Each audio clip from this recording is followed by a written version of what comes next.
So when we're looking at pressure and volume graphs, some circumstances that are going to come up that we need to understand is one is going to become isochoric, or also just understanding that it's constant volume. When we look at that, that's going to be a graph that maybe starts here and moves up to here. So we have an initial pressure, and then we have a final pressure. Notice that our volume doesn't change. So this would be a circumstance where we maybe have an increase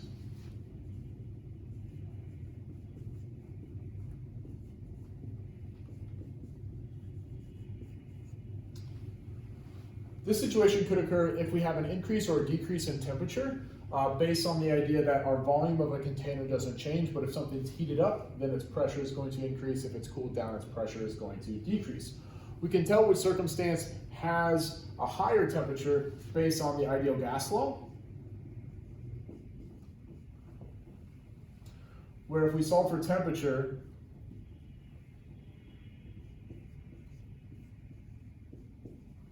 the higher the temperature is going to equal the higher this product of pressure times volume. So because these have the same volume, this would be a lower temperature here, this would be a higher temperature there. Our next circumstance is going to be one with constant pressure, also considered isobaric.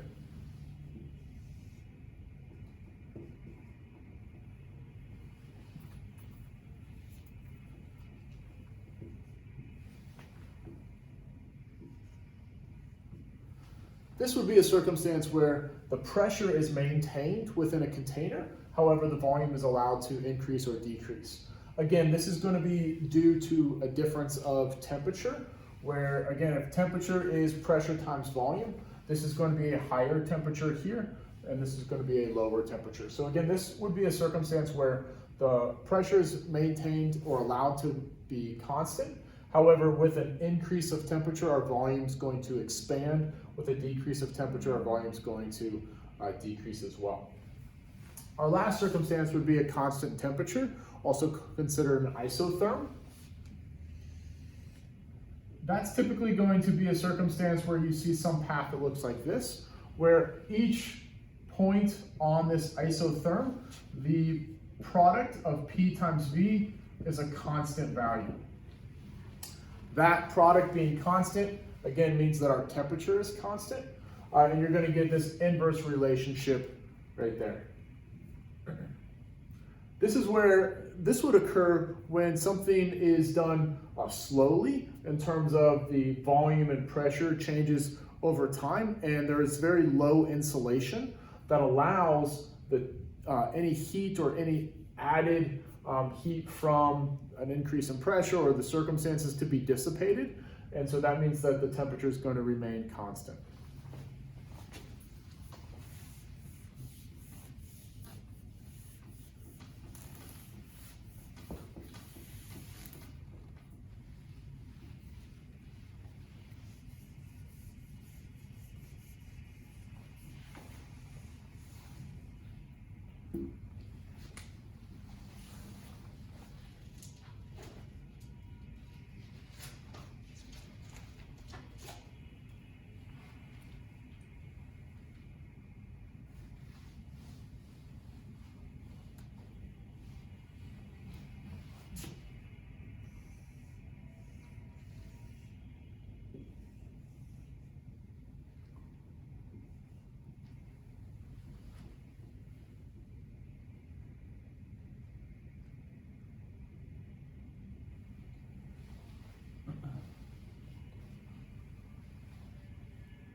large focus of what we do in physics is on the first law of thermodynamics. And that basically states that the change of an internal energy within a system is equal to the heat as well as the work that's done on the system.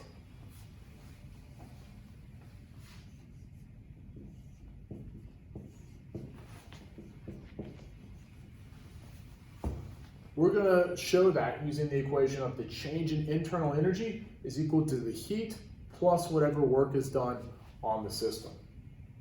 So some circumstances with this is if we have a situation where we have an initial volume,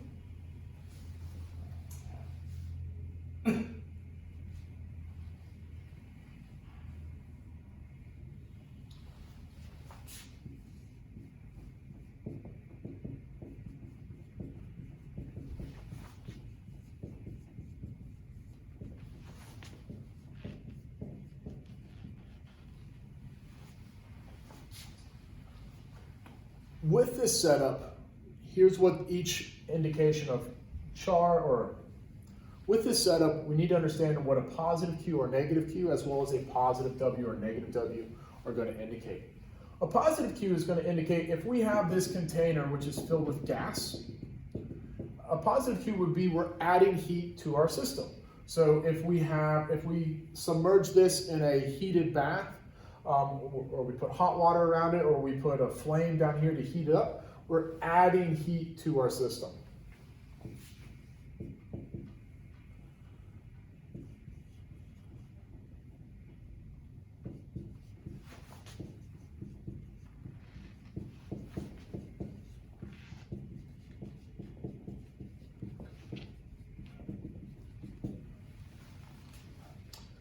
If we're adding heat to our system, our internal energy is going to increase. We can do that. We can measure the change in internal energy by basically measuring the temperature, right? And remember that temperature is related to the kinetic energy of the particles themselves. A negative Q then would indicate that we're losing heat to the environment. If we put this container in an ice bath, heat's going to dissipate out. And so these particles then would start to slow down. We're losing internal energy, lower kinetic energy, which means the temperature of our gas would be decreasing as well.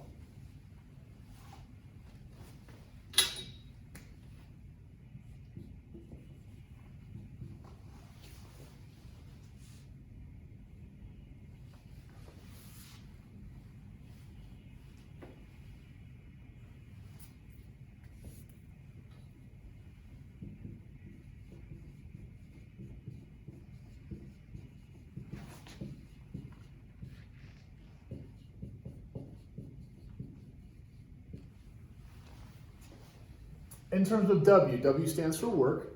And if we have a positive W, that means that work is done on our system. That would increase our internal energy. It would increase the temperature of the gas inside of it because an increase of internal energy would be more kinetic energy of my particles. Basically what we would do is we would apply a force downwards and we would change our volume to now our new final volume, which would then contain all our particles in a smaller place, allowing more collisions, allowing a higher temperature to take place.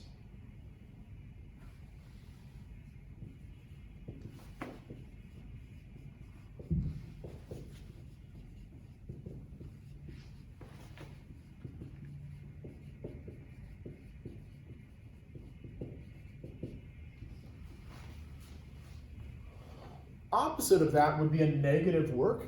In that case, we'd be going from this final volume to the initial volume, and we're allowing our container or our system to expand. What that's going to do is that's going to decrease the internal energy, decrease the temperature of our gas, and it would be doing that by basically using the energy that it has to do work on the environment around it. So we have to understand the difference between work done on the system, that's going to be decreasing our volume. Work done on the environment is going to be increasing our volume, or where the gas itself is releasing its energy into the environment around it.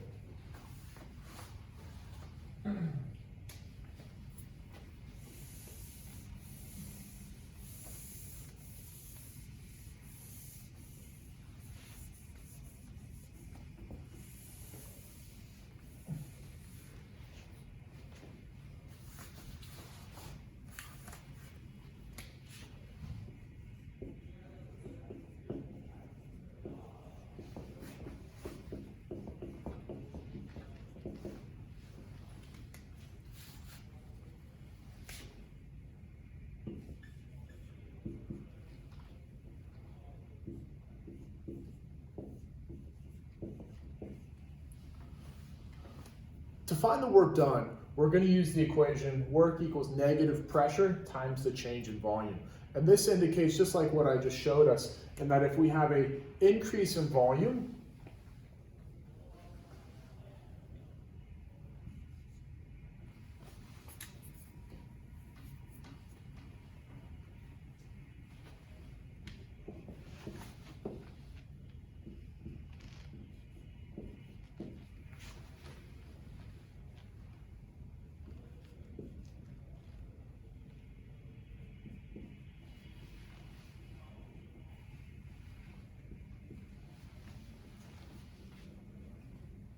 if we have an increase in volume, our final volume is going to be greater than our initial volume, which is going to be, it's going to leave our change in volume as a positive value, which that would be then a negative times a positive, which would be a negative work.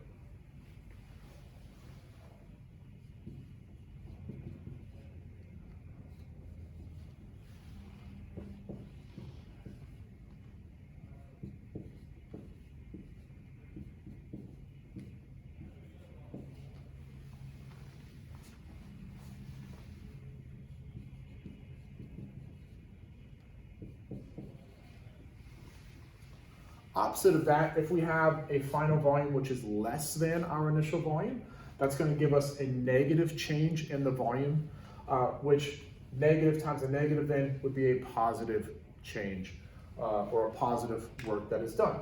So this circumstance is going to lower the internal energy, where this would raise the internal energy of our system. So with that in relationship as well to the idea of the change in energy is the heat plus the work done, right? We can see how an object is going to heat up or cool down depending upon the circumstances that are provided.